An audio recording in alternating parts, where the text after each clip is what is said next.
If you have been stuck in the cycle of dieting or emotional eating and feeling like your body is the enemy, then this video is going to be a turning point.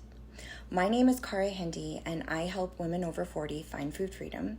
And today we are diving into one of the most powerful mindset tools I've ever used, not just in my own healing journey, but I also teach it to my clients and it helps them. So it's the concept of your personal narrative and how the story that you tell about yourself is shaping your relationship with food, your body, and yourself. So what is a personal narrative? Your personal narrative is the story that you're unconsciously telling about who you are and what your life is about. So for years, I told myself the story that I can't trust myself with food. I'm either on or I'm completely out of control. And I believed that that was the truth. But it wasn't the truth. It was just a narrative. It was just a lens that I was seeing myself and my life through. It was a story that shaped how I felt, what I did, and all of the results that I got over and over again in my life that were keeping me stuck. So your story is not truth. Your story is not fact. It's optional. It's something that you made up. And when you learn to rewrite that story, that's when everything in your life can start changing. As women over 40, we have lived through decades of diet culture, of food rules, of body shame. And we think that healing is going to come from changing what we eat or changing our diet or going to the gym every day. But it's not about changing any of those things. It's about changing our identity. And that means shifting our internal story from one of someone who always messes everything up or who is completely out of control around food to one of, I am a woman who is learning to nourish herself, to build emotional strength, to feel at home in her body.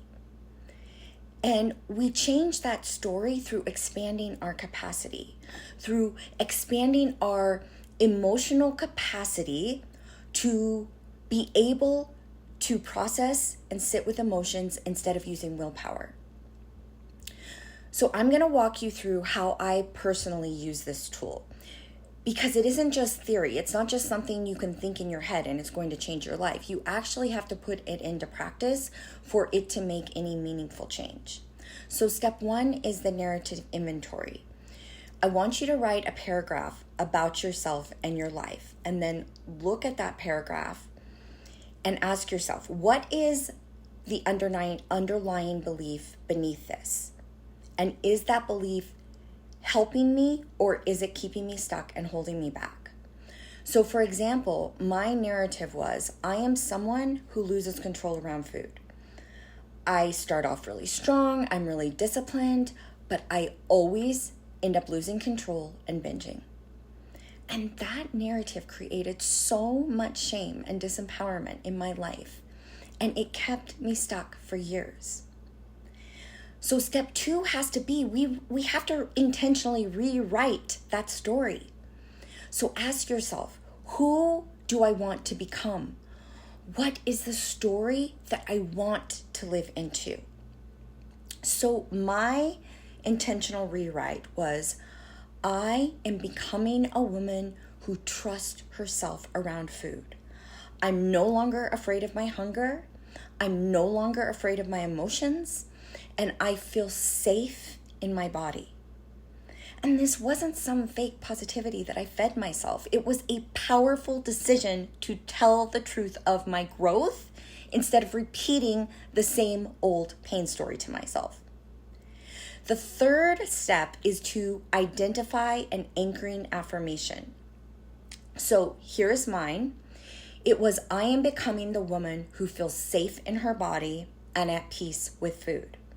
And when I used this, I would say it all day long. I would say it in the morning. I would say it late at night. I would say it when I used to reach for food out of stress. And that one sentence, it helped me breathe. It helped me pause. It helped me choose connection over control. And the fourth step, I call it the PFNC, and it just means pause, feel, name, choose. So I did this all the time before I ate.